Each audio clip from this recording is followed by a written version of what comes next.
Good afternoon and welcome to the Sunshine Coast Regional District Finance Committee for Thursday, November 21st, 2024.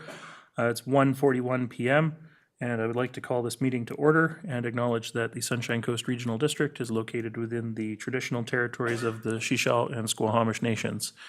Directors, before we adopt our agenda, I would like a motion to appoint Director Gabius Vice Chair for the purposes of this meeting, please. Moved, seconded, all those in favor? And that's carried. Thank you. Are there any changes to the agenda that's in front of us today? It's our annual rate setting, fees setting meeting. It's a process we've been through a couple of years now together. Should be a fairly straightforward affair. So with that, can I have a motion to adopt the agenda as presented? Moved, seconded, all those in favor? And that's carried. Thank you. Next, I'll have a motion to receive all reports. Moved, seconded, all those in favor? Excellent, thank you very much. So with that, we will jump straight into item 4.1, which is Regional Water Service Area 2025 Rate Bylaw Amendment, starting on page 4. Do directors have any questions? Questions for staff or motions to make? Director McMahon. I don't have a question. I have an observation that our fees for this service have increased 70% over the last 4 years. And I can't support another 10% increase at this time on top of that. We're having a lot of affordability issues in the community, and we are struggling ourselves to complete so many projects, and I'm just not happy with it. So I cannot support option 1 as presented. I would prefer to see an option at 5%. How to go about that, I'm not really clear. That's more of a process question, I suppose. I guess the question is, would you like some information about the implications of a 5% parcel tax? I assume it's the parcel tax increase that you're referring to. Yes, but the overall total is what matters, so maybe there could be some room in the operations. I don't know. Yes, I'll throw that one back to staff. Thank you. Thank you. CAO? Yeah, thank you, Chair. So the staff, it's always difficult to try to do an analysis ahead of decisions for the budget, which also has incorporated other sources of funding for some of the projects this year through community growth and through community works funds. And so what we have focused on in the past is looking at rates that look at sustainable funding for the service, knowing we have significant capital needs. And so that is why we're a little more aggressive towards our parcel tax side of the house versus the operating. So operating is under 5%. So it is that parcel tax because we have done significant depletion of our reserves quite consistently. So we're trying to build them back up. Again, we saw the preliminary capital plan for this service last year. And as you may recall, there are significant deferred capital that's required for the service. So even though we are projecting ending uncommitted capital reserve in the neighborhood of about 8.5 million, give or take, for 2025, the need there financially is quite substantial. And so we are increasing our debt funding quite significantly through the service. So it's 6 of one, half dozen of another. There's just a lot of needs for these particular services, not just the regional water. So it is going to be challenging. We are shifting to a different rate structure, but overall, we still need to raise this type of funding. Thank you very much.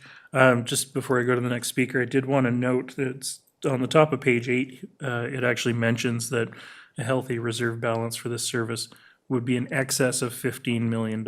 So when we talk about, and that's without full capital plan costings figured out. So we're sort of halfway there, or just over halfway there in terms of building up a reserve. But I just wanted to highlight that for directors. Director Gabius.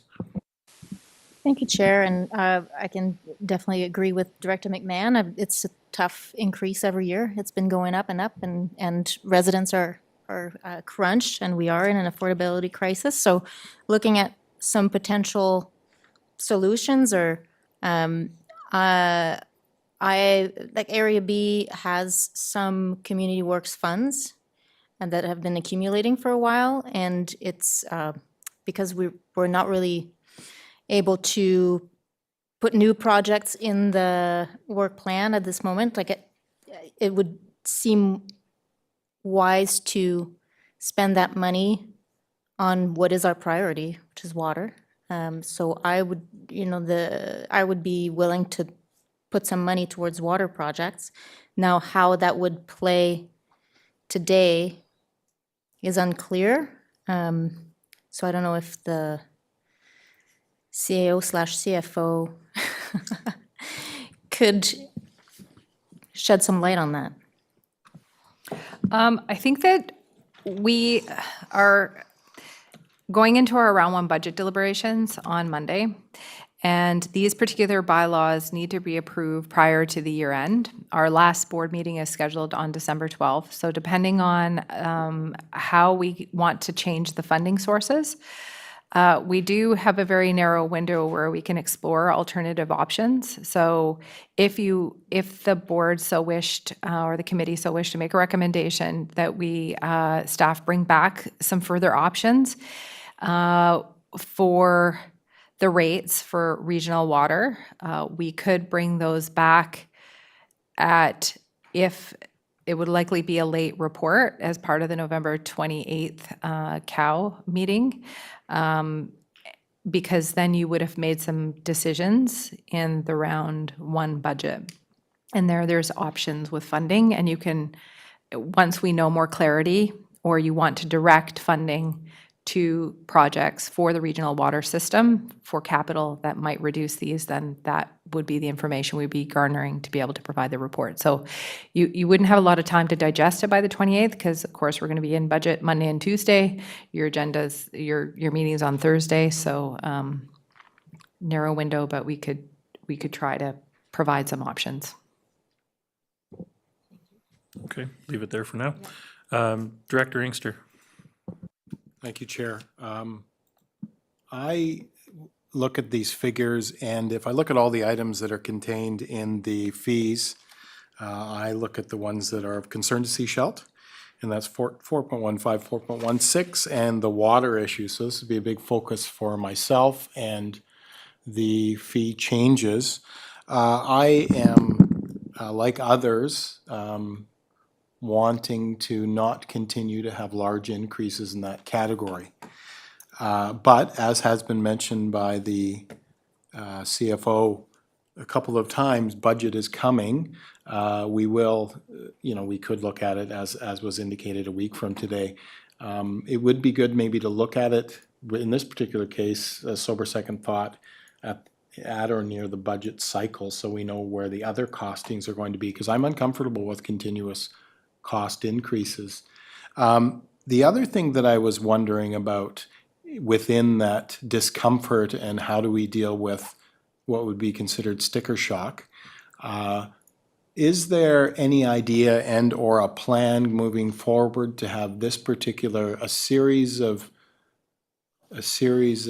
increases happen over a number of years? The only problem with that is that we seem to have water as a continuous issue, so we don't even know what happens in the next few years in terms of extra costs. So it's either reduce the costs now, deal with the results of that, look at the overall budget, adjust later based on the overall budget. Otherwise, hopefully we can have that a little lower so the citizens can do smaller digestible pieces, or encourage staff and or ask if it's possible to put increases over a number of years in this category. Thanks. I think you're going to see increases necessary in this category over a number of years, even before we get to approving an asset management plan in water. I mean, that's part of where we've been, is playing catch up and escalating construction inflation for municipal governments. CAO, did you want to add to that, or? I don't actually. I think that's bang on, and I think that even though we're going to be going to a volumetric billing, that's more from the user fee, the parcel tax, if we wanted to do a static, that would be something that, based on other capital plans, you see we do eventually get there, where we're approving rates on a basis, but we don't actually have that level of information for this service yet. So that should be a priority for next year. Thank you. Director McMahon. Yeah, I appreciate we are faced with escalating costs, and I appreciate the staff is trying to give us the best prudent financial advice. But I still can't support it. I mean, I look at some of the projects here, like Gray Creek and Lower Crown, and we don't know for sure that those are going to go forward because there's still a lot of unknowns out there. And so to raise the fees when we don't know for sure, things could change. Priorities could change. We might have to put some of these on hold. So I guess I'm going to move that we have staff come back to us with an option for a 5% total increase in the parcel tax and the user fees. Thank you. As Do I- opposed to the 9.87, correct. Thank you. Do I have a seconder for that? I do. Thank you, Director Inkster. Director Bax, is that to the motion that's currently on the floor? Could be. Floor is yours. So we're looking at, I have a question as to how much money will be raised by this tax increase? Now, if you calculate it, I calculated it to be about $100,000 on top of what we were already collecting, which is 600 and, or 6 point, where's my, we're collecting $6.2 million from parcel tax for capital funding right now. And then if we add another 9%, 9.87% on top of that, that's another $100,000. Now, Director Gabias, maybe my numbers are wrong. I'm just wondering. I'm just going to jump in real quick, Director Bax. On page 10, there's a chart there that shows no change, and then options 1, 2, and 3. And so you can actually see in the second chart Page 10. how much is raised if there is no change versus the option 1 that's being presented by staff. So you can reverse engineer the numbers there. Right. And so Director Gabias came up with an interesting concept of using some of the community works funds and that to offset the tax burden. And I know that we want to try to have a robust reserve. Right now, it's sitting at 8.5 for capital and around 6 for operating. And we want that to sit at 15 for both of them? Is that the target? 15 for capital was mentioned as the, Okay, well, excess of 15 million. right. And I don't see us being able to do that in this climate, to being able to try to push that too far. I'm in support of the motion that's on the floor. But also if we can use Director Gabias's suggestion to pay down the taxes, I'd be very interested in doing that. It would be to pay for projects that would otherwise have to be funded from taxes. We're not using gas tax to pay parcel taxes, just process thing. but- Process, yeah, I understand. Thank you, Director Bax. Director Lee, since you haven't had a chance to speak yet. It's actually a question of our CFO. Parcel tax builds up a capital reserve for projects. The estimate of capital reserves that it's going to grow is dependent upon the projects we work. The projects we work are funded through grants, gas tax, and reserves. Therefore, I believe that's true. And so therefore, your estimate of where the capital reserves are already taken into account a guess of how we're going to be working the relative capital projects. Do I have that right?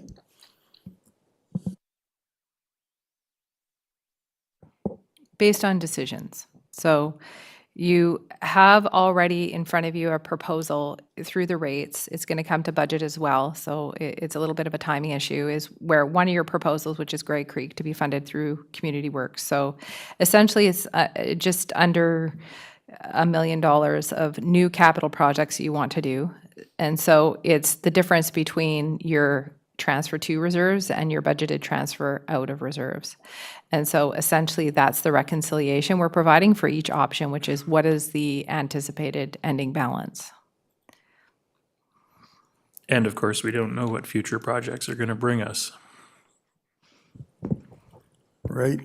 But we know what they are, we just haven't estimated their cost yet.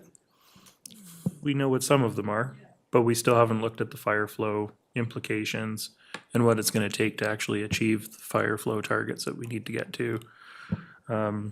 We may find really rapidly that $15 million is orders of magnitude not enough money to actually fund everything that needs to be done. Director Gabius?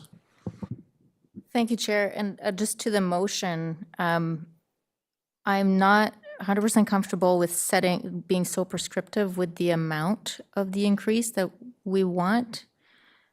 I would prefer it be a bit more like a little bit more general, to reduce some options to reduce the increase, including maybe using Community Works funds, or other, I'm not sure what else we could play with, but, you know, to aim at one specific number, I think to me that's not how I want to approach that. It's more like how can we reduce pressure and how, like, what are our options? So I'm not in favor of the motion as it is.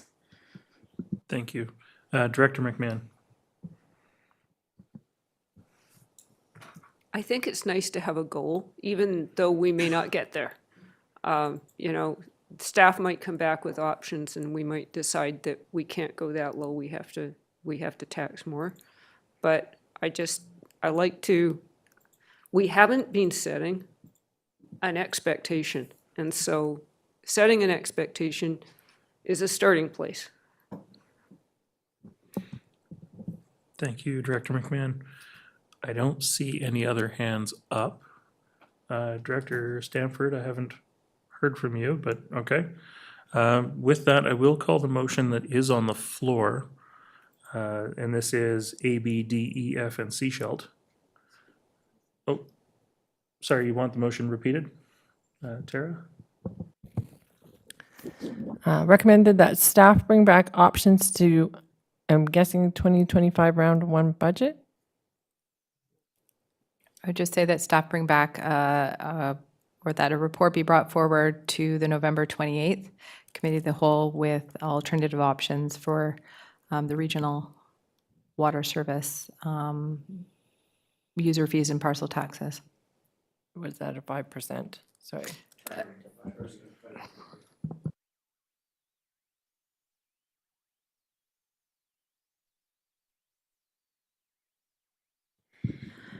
So would I need to amend this motion if I wanted staff to consider Community Works funds, or is that something we're going to cover at round one, so then that could be incorporated in that report?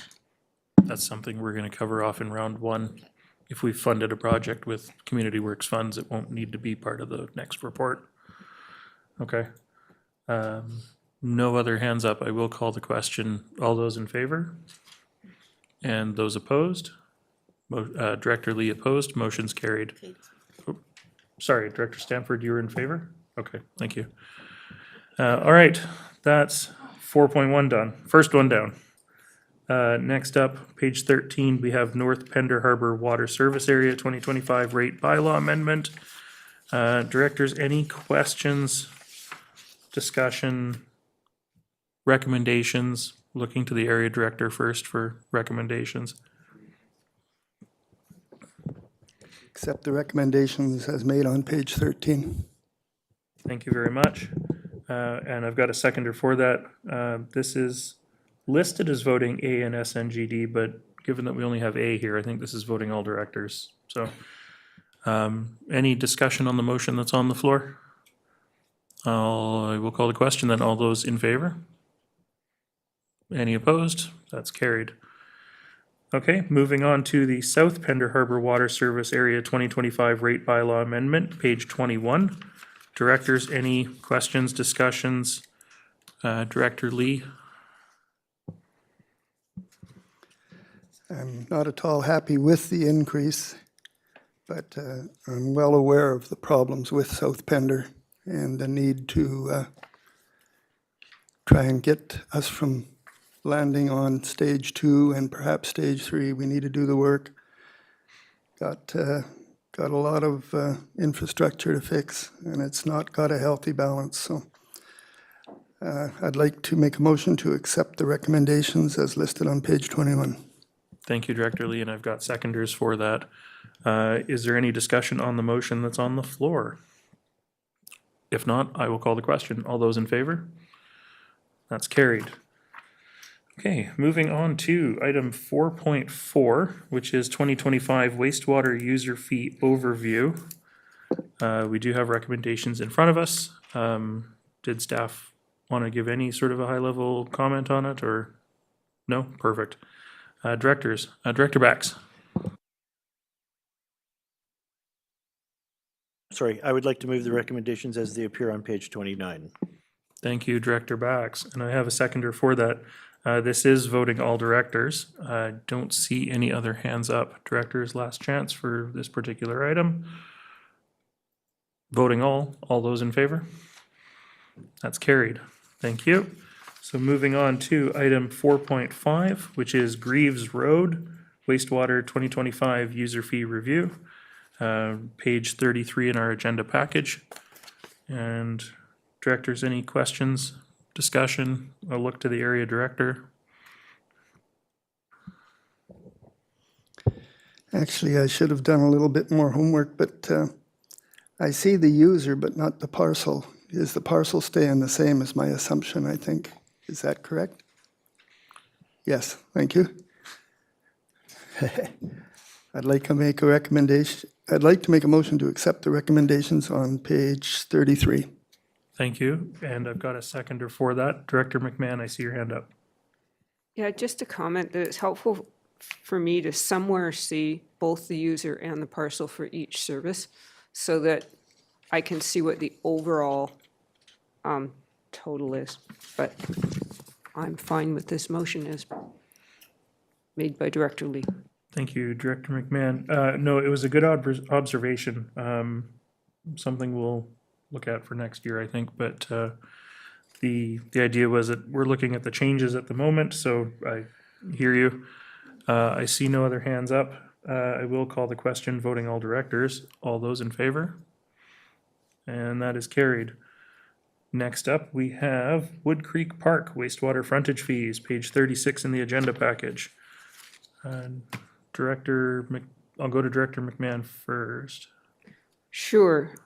It's good to see that progress is being made on this project, and I sent a report to the Neighborhood Association on that. So I am content to move the recommendations on page 36. Thank you very much. I've got a seconder for that. Any discussion on the motion? Voting all directors, all those in favor? And that's carried. Next up, item 4.7, Sunnyside Wastewater 2025 User Fee Review. Director McMahon, back to you. Yes, I will move these recommendations. However, I would appreciate it very much if staff would have an update ready by the time the utility fee bills come out for the Sunnyside users on the status of the Sunnyside service and the ongoing adventures with Sunnyside Park. Just even if we don't have a final outcome, but it's important for them to know that something is happening. Okay. And yeah, so yeah, there's a lot of questions still about the future of Sunnyside. So I'd like to move the recommendations on page 39. Thank you very much. Do I have a seconder for that? Thank you. I've got seconders. Any further discussion on them?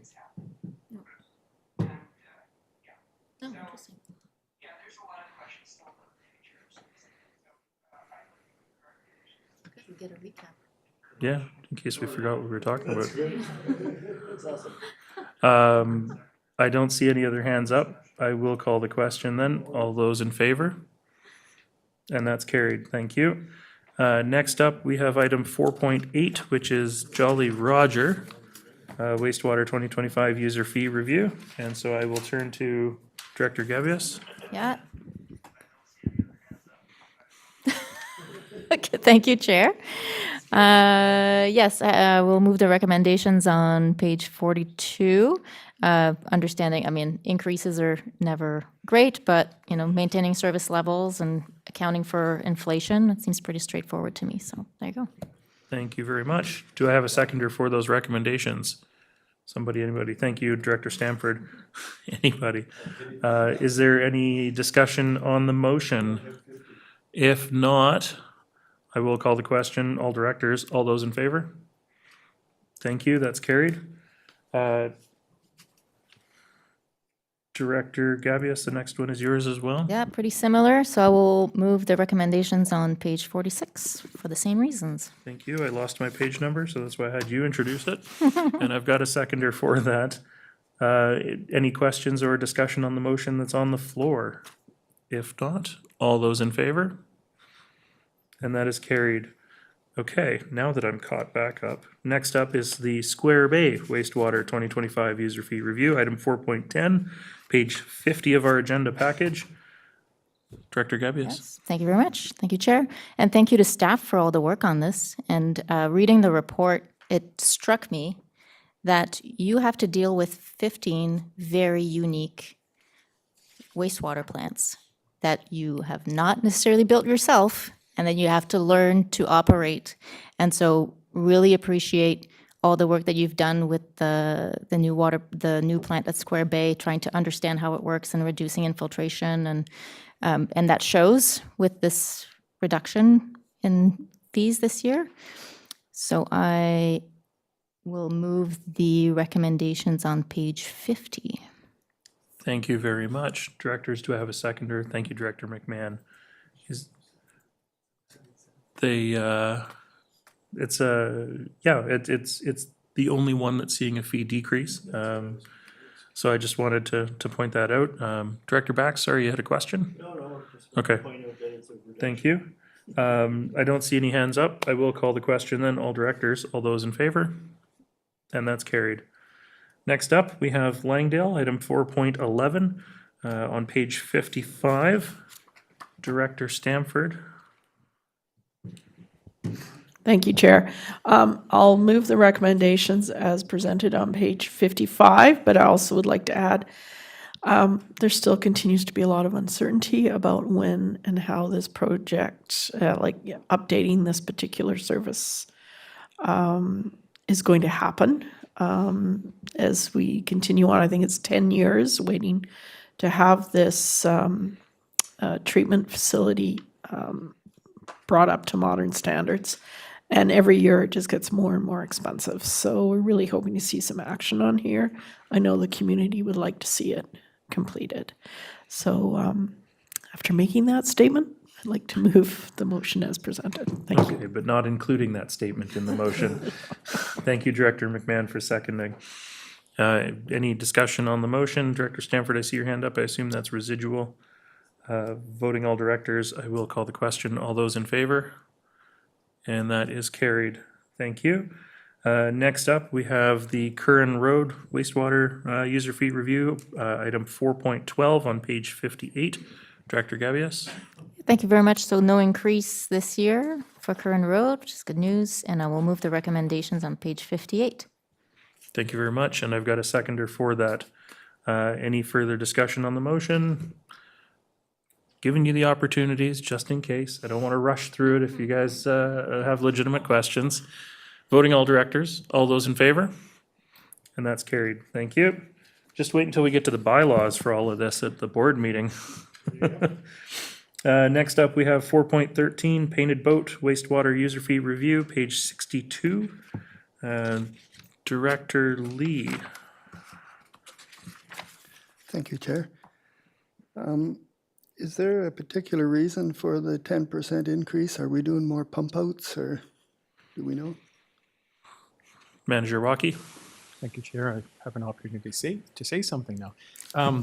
It's basically related to the increase in the base budget increase of $2,000 for the new UV bulbs.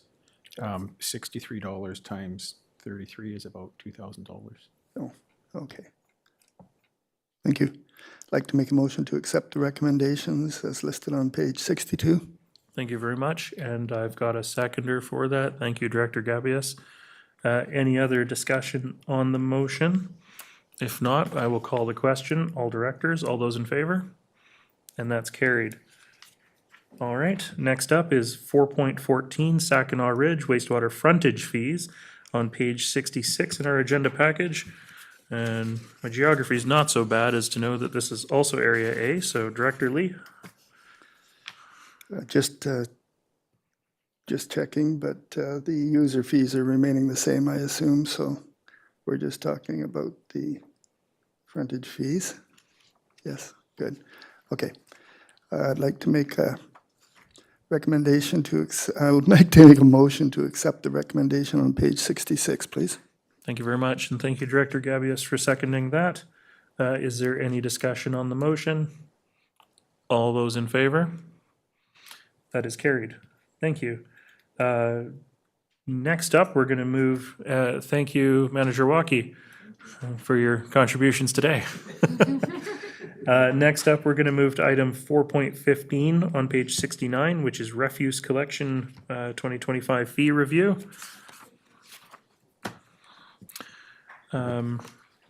Directors, we've got the report in front of us. Manager Soul is here for any questions that come up. Director Bax, I see your hand. So I see that we've been selling these for at a loss for a little while, $40 a can. And I'm glad to see that we're looking to get cost recovery from this program. Personally, I broke my can, but I fixed it because I can't afford to pay $72 for a new one. Are you moving the recommendations? And I would like to move the recommendations as they appear on page 69. Thank you very much. And I've got a couple seconders for that. I'm going to go to Director McMahon first, and then I'll go to Director Lee. I, on the other hand, am kind of aghast that a little plastic can could cost $72. I mean, that's a lot of money.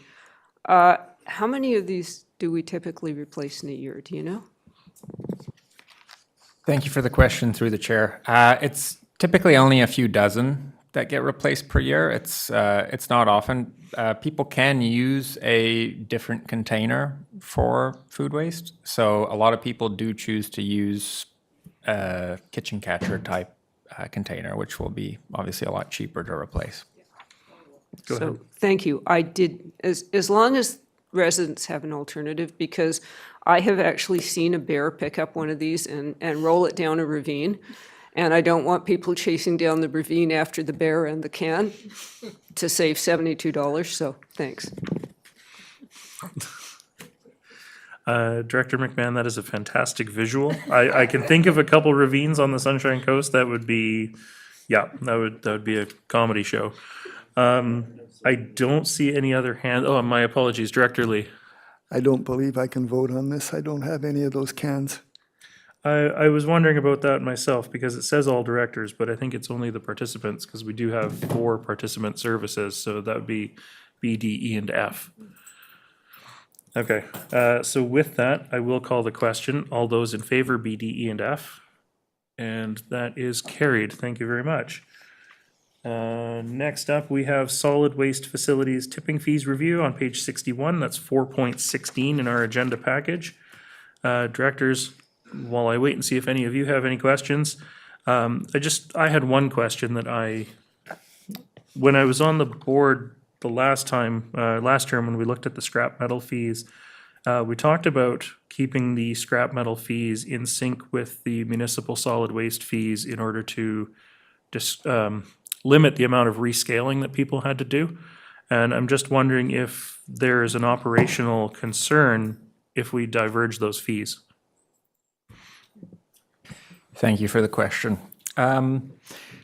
There is an operational concern at this stage in the landfill's life to keep doing that practice, and it's because what happens is the scale attendant typically will charge that full load to MSW, to municipal solid waste, and so the tonnage that we're tracking for municipal solid waste winds up being just that little bit higher because there was some scrap metal in it or another item that might be of a similar tip fee. And as we get to the end of the landfill's life, tracking that becomes extremely important in determining how much life we have left.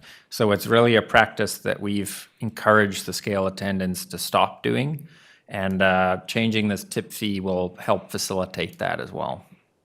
Okay, thank you. Director McMahon.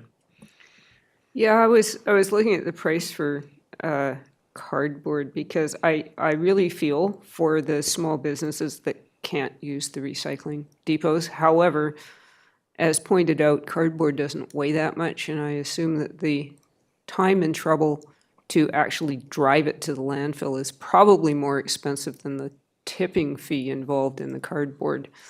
How much cardboard would you have to go into a ton? Manager Soul. Thank you for the question, and through the chair. That's a difficult one to estimate, but certainly more than a pickup truck load. You're probably looking at a separate bin, not quite the full 40-yard bin, but like a pretty big dumpster. Thank you very much. Director McMahon, did you have a follow-up? Your hand is still up. Okay. Director Lee. Thank you, Chair. I'd like to first off say I do believe it's really past time for us to increase these. I don't believe that modest increase will change people's habits and end up with more in the woods, which is one of the reasons we've been reluctant to do it. The second part, though, is I wonder about crib mattresses. I'd really like to see them left at $5. Crib mattresses are generally used for the younger kids and the younger families, and they're the ones that can least afford this. And I don't know if I'd like to make that motion or not, but I'm sure tempted. I was wondering what the other directors think.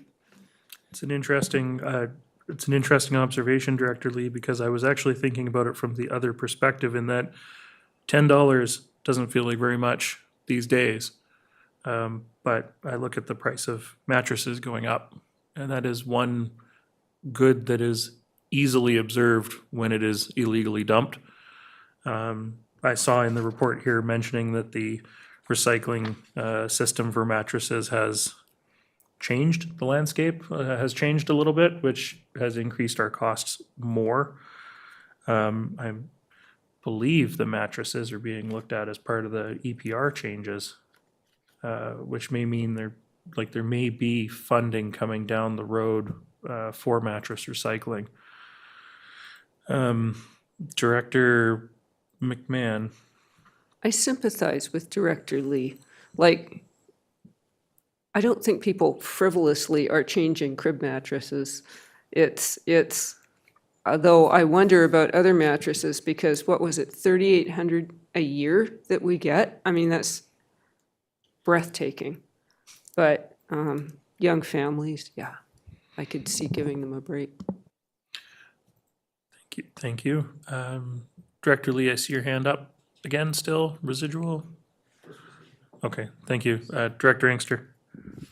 Yeah, I'm thinking through, though, the arguments being made, although I was hoping that Director from Pender Harbor brought up a motion that could be seconded and maybe discussed. But when we propose reductions and/or not increases to particular pieces, in the particular one that is being pointed out with smaller mattresses, what would that affect? I mean, it's always about cumulative effect of not increasing or making a change. So how much money would that cost us to not? I mean, I do not see a lot of the mattresses that are being referenced, the smaller ones, anywhere, but I certainly see the bigger ones a lot of times strangely at party sites for kids. The other mattress is out in the bush. So you know, if we want to be thoughtful, what would that affect us by? The smaller mattresses, how many do we get? I mean, what is 20, 30? I mean, you know, it's just the order of magnitude, right? I mean, in order for us to appear and/or be a little more thoughtful with the costs of raising a young family. Thanks. Thank you very much. Manager Soul, not to put you on the spot, any idea how many crib mattresses we get in an average year? Thank you for the question. Unfortunately, I don't have that offhand, so it would require a bit of analysis. It is data that is tracked because we do pay that tip fee, but I don't have it offhand. Thank you. And I just, for directors, at the end of the day, it is our choice. These are the recommendations that are brought to us by staff. If it is not sufficient, there may be outcomes that we have to play catch up on down the road. But at the start of the day, the end of the day, it is the board's decision. Director Stamford. On that note, Chair, I'd like to recommend that we amend recommendation 6, and that the tipping fee for crib mattresses be increased from 5 to 10, and just delete that. Nothing's on the floor yet, so Director Okay. Stamford, you could move recommendations 1 through 5 and 7. That's what I'd like to do. Thank you very much. And I've got a seconder for that. Is there any other discussion on the recommendations that are on the floor? I don't see any hands, so I will call the question, voting all directors. All those in favor? And that's carried. We do have recommendation 6 here in front of us. Nobody has moved it. Looking around the table, seeing if there is any appetite to move it. And seeing none, I think it will stay the same if we do not make a recommendation to do something different. So thank you very much. That concludes solid waste.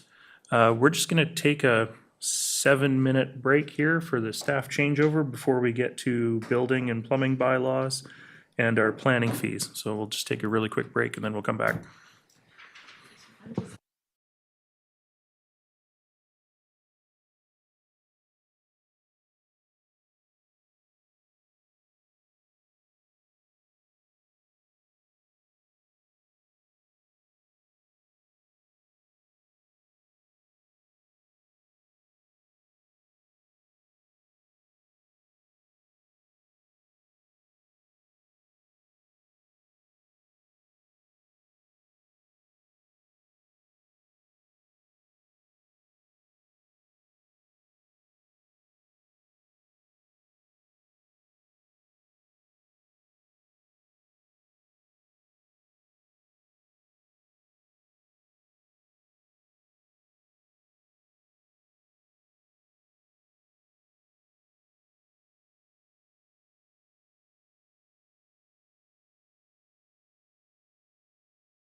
Welcome back to the Finance Committee meeting for November 21st, 2024. Next up in our agenda is 4.17, which is building bylaw number 687 and plumbing bylaw number 400, fees update. Staff are here to answer any questions. I don't know if they wanted to provide very brief remarks opening, or I'm getting a head shake. So directors, opportunity for questions is now. Director McMahon. Okay, my question applies to both this report and the next report, which is, how do our fees support affordable housing? I remember this came up a number of years ago when we had a proposal for a mobile home park, and we were charging the same fees per unit as we would for a subdivision with 4,000 square foot homes on a 5-acre property. And so the proponent at the time said that these kind of fees for when I'm trying to build a more affordable housing model are astronomical. So have we looked at how our fee structure could support more smaller and more affordable units? Great question. I can speak to the building permit fees. They are scaled according to the value of construction. Therefore, say in your mobile home park example, we only issue a permit for the foundation. Therefore, the value is significantly lower, and the fees reflect that in turn. Thank you. GM Hall, did you want to just touch on the other fees? Thank you. So similarly to building permit fees, planning fees represent a relatively small percentage of the overall value of construction. The proactive planning with appropriate land use designations and land use bylaws that mirror what kind of development we want to see avoids people having to need to apply to vary or rezone. So that's one aspect of the fees universe. And sorry, I forgot the other point I was going to add, but I'll leave it at that. Thank you. It's okay. There will be an opportunity if it comes back to you. Director Bax. Well, if one good point is about all we can hope for, I think, sometimes. So I'm looking at the graph on page 78, and I understand that the price increase on the first tier of construction value probably reflects more the hourly input by staff to cover the cost of staff time on a small project like this, but it represents 15% of the construction costs in a building permit, and I don't think it's gonna encourage compliance. I think it'll do the opposite. It'll be discouraging compliance. And I was wondering, I should see that the overall increase is 30%, but I'm just wondering what the justification is for how the increases were applied. Some of them are 42% for $50,000 or over, and then I understand that if we were to apply these increases, I'm just wondering how this formula came about. I split them into 5% increases over the whole thing to achieve something similar, but and something more equitable, I believe. But it just seems like these percentages are all over the map. Director Bax, you've asked your question. Can I go to staff to get their answer to the question? Thank you. The existing fee formulas have been in place for 10 years. I'm not sure how they originally came about, but they are comparable to those of local jurisdictions and similar jurisdictions. As noted in the report, we did a comparison to those other formulas and targeted our proposal based on the standard of the equivalent comparables. So that's where we structured the percentage increase according to value construction of others. Follow up? Yes. I just wonder if there's, if they believe that if this increase in, especially in this, in the smallest tier of construction costs, if they don't, if staff doesn't believe that this is going to change the level of compliance, the level of people that are going to be doing, that are going to be coming here and asking for building permits, is that going to drop? Is it going to, are people going to be doing more work without permits because of this increase? Is that a possibility? I hesitate to ask staff to speculate, but I'll look to see if staff are interested in speculating anyways. I'll try to answer the question to the best of my ability. There always was the concept or proposal that fees were kept low enough to encourage compliance and deter non-compliance. However, as the cost of all products, services nowadays don't truly reflect inflationary rates, say on a $1,000 value permit, $85 to $150, we still need to address the costs associated with providing the service. I can speculate. I do not think that the increases are to the degree that would deter compliance. Thank you. I looked at it differently in that in everything that I've ever had to hire other people to do to my house, I can't think of a single one that came in under $1,000. So it's, I think it's a very low usage case that this building permit fee is even going to be applicable. Director McMahon. In fact, I was going to ask that same question. What would it be that costs under $1,000 that I would be applying for a building permit for? Thank you for the question. Typically, we've seen some of these as minor structural repairs to damage caused by windstorms, minor roof repairs, but I do agree that this value range will probably be removed in the new draft bylaw because it is almost irrelevant. I think $0 to $10,000 fee would be more appropriate as a range. Hopefully that answers your question. Thank you. Thank you. Follow up, Director McMahon. Yeah, honestly, for under $1,000, if somebody's fixing their roof that was damaged by a windstorm, I'd just as soon not charge them a fee and let them fix their roof. I doubt that this is going to be a big impact on our bottom line, and it does seem like a huge increase. The next category, up to 10,000, well, that makes a little more sense. And as a percentage of the total value of the project, it's not that high.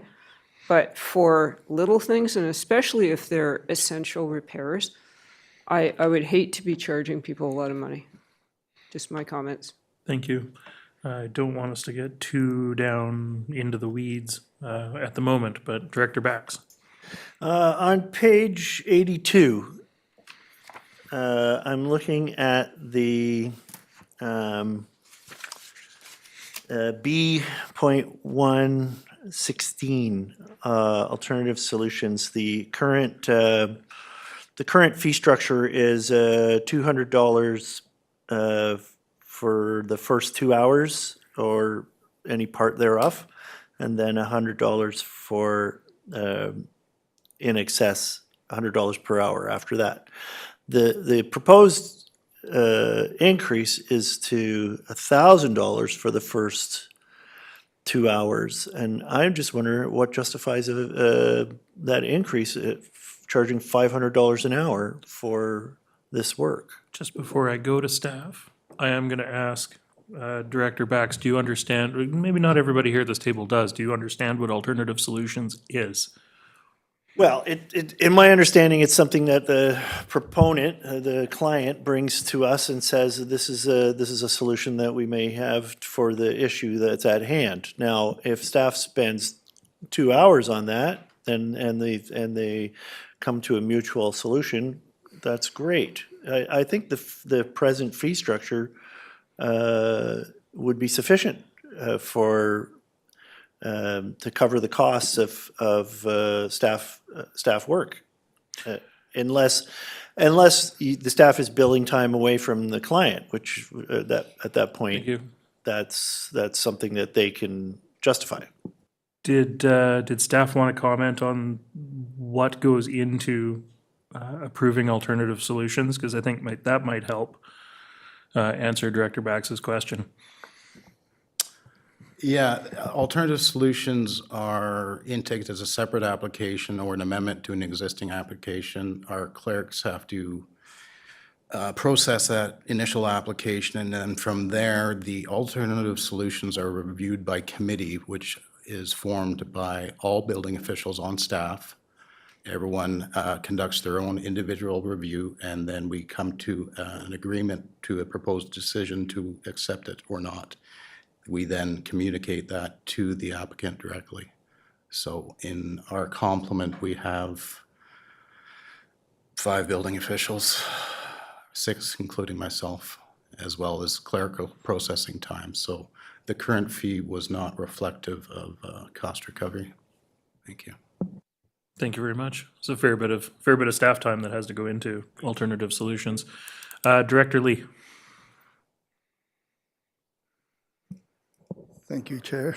Just going back, I understand that there's a certain minimum amount of work to process a paperwork, so I really don't have a problem with $1,000. It's pretty, or the fee for that, it's the same amount whether you do that or the next one up, probably. I'd like to make a motion to accept the recommendations on page 75. Thank you. And I have a seconder for that. Just a correction in our agenda cover page. It's voting A, B, D, E, and F. SNGD is serviced under an agreement, so they're not part of the service per se. Just before we call, before I call the question and we move on, it's not a question so much as a curious observation in that on page 82, as part of that fees, apparently we still microfilm our records. Which it was just an interesting observation. So, Director McMahon, I see your hand up. I'm back down the affordability rabbit hole again, but I have a number of older people in my area who cannot afford to fix their homes. And do we have any provision when people are coming in and they're really, really broke and they need to do critical repairs to waive fees or provide assistance? Almost like a hardship policy or something to that effect. Building official, can it? We currently have no discretion not to charge the fees in our bylaws. However, I like to think that our service understands that some people need additional assistance to try to reduce the associated costs with consultants and try our best to help people out in those circumstances. Thank you. Director Bax. So there's no mechanism in place for us to remove the provision for minor repairs under $1,000 from the fee structure at all? We are not in a position to be trying to amend this fee schedule and bylaw on the fly. The motion on the floor right now is the recommendations that are in front of us. If directors wanted to refer it back to staff with a particular request, then I would suggest we don't approve these recommendations and try again with something different. That being said, when does it need to be done? This is not one of those things that needs to be urgently adopted, I believe. There's no time. GM Hall? Thank you, Chair. So 2 considerations would be the clean administration of initiating a new set of fees timed with the fiscal year. The other would be that We are in process of drafting a new building bylaw, and that should be in front of the committee in the new year. That's following a board directive. And so with that will come a new fee schedule. So the decisions made today, should the committee recommend something, are not likely to persist for too long, because we'll probably have a new bylaw in front of you for consideration shortly. Thank you. Thank you. Did you have a follow-up, Director Bax? If I understand that correctly, then if we make no decision today, then it's just going to come back to us in the new year anyway. Different decisions. Different decisions are going to come back to us in the new year, regardless of what we decide today. Yeah, I believe that is what GM Hall indicated. When in the new year is up for, discussion. Sorry, go ahead, Mr. Kennett. As previously discussed, this fee level can easily be removed as part of the new bylaw. And however the decision goes to make any, except the amendments for the time being, we could include the removal of that fee tier as part of the new bylaw being put forward this spring. Okay. Okay, so that is another consideration. However, at the moment, I do have recommendations on the floor. Director Bax, I still see your hand up. Is that something new, something different, residual? Thank you very much. I will vote again. I'm going to call the question then on the motion that's on the floor, which is recommendations 1 through 4 on page 75.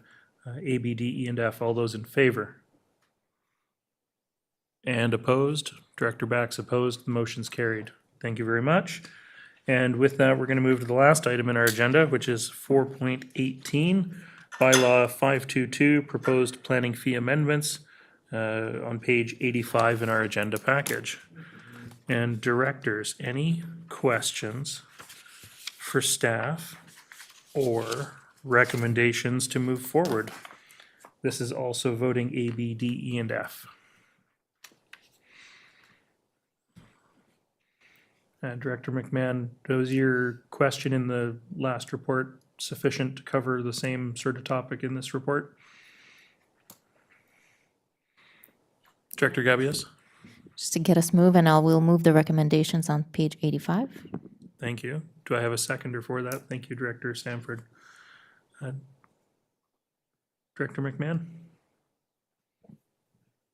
Yeah, I would just, there is an affordability concern here as well. And I appreciate that our costs have gone up and that we haven't kept pace. I'm a little concerned. So if we approve these now, they become effective January 1st. Is that the case?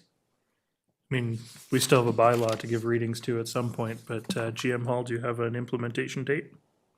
Thank you. They are proposed to be enforced for January. Thanks. Thank you. Director McMahon, follow-up or further?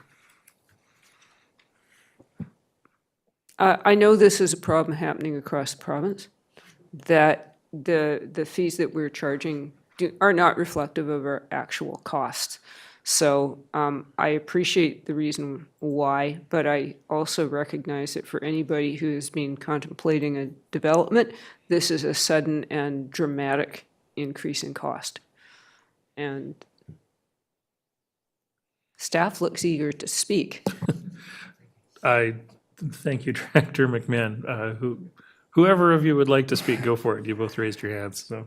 Yeah, thank you. One clause we currently have in the bylaw in the fee schedule and is proposed to be kept is that for a non-profit organisation and a public utility for that matter, they may apply to the SCRD board to reduce fees by up to 50% for a bylaw amendment, development permit or development variance permit. So that is already built into the bylaw.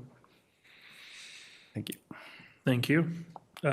Director Bax. At the risk of getting into the weeds, I just want to point out that the building department and the planning department have different formats for presenting their work, and it would be really nice in this instance if we had similar formats so that we can, it'd be easier for us to read. That's just an observation that I've made. Thank you very much, and we will see what the actual bylaw schedules bring us when they come to us for adoption. Director McMahon. Yes, this seems to be my mobile home park day. Mobile home parks are actually a very successful form of affordable housing. And there haven't been any new ones put in on the Sunshine Coast in many years for a number of reasons, including land prices. And yes, you could say neighborhood attitudes, but also the cost. And so if there are ways that we can support more affordable forms of housing, I would like to find those rather than having barriers. And I appreciate the clause about nonprofits. Not every more affordable form of housing is a nonprofit. I would look at Poplars in my area, which is the most affordable housing we've got, short of an RV. And it is a for-profit venture, but it is still a really important part of our community. So for now, I'm not going to start nitpicking all the fees because that's not helpful, but I do think that we could give some thought to whether we are missing any opportunities to support smaller, denser, or more affordable housing. I appreciate the comment. I happen to agree on a philosophical level with you. The concern that I heard, though, as you were explaining that, is the concept around assistance to business, which I know is a phrase that causes many people concern. And so, you know, for the moment, the nonprofits have a leg up on a for-profit organization that wanted to do affordable housing. But certainly, I think it's something that we need to talk about across the whole coast as we're moving forward about how we can facilitate more smaller, compact forms of housing. I do have a motion on the floor. I don't see any other hands up. I will call the question, A, B, D, E, and F. All those in favor? And that is carried. Thank you very much. Thank you, GM Hall and Assistant Manager Jones. And that takes us to, we have no communications, we have no new business, we have no in-camera. The last page on my agenda package is adjournment. And so I look for a motion to adjourn. Moved, seconded, all those in favor? Carried. Thank you very much. Do we have any questions from anybody in the gallery? I don't see any hands up, so thank you to everybody who attended today's meeting, and we'll see you at the next one.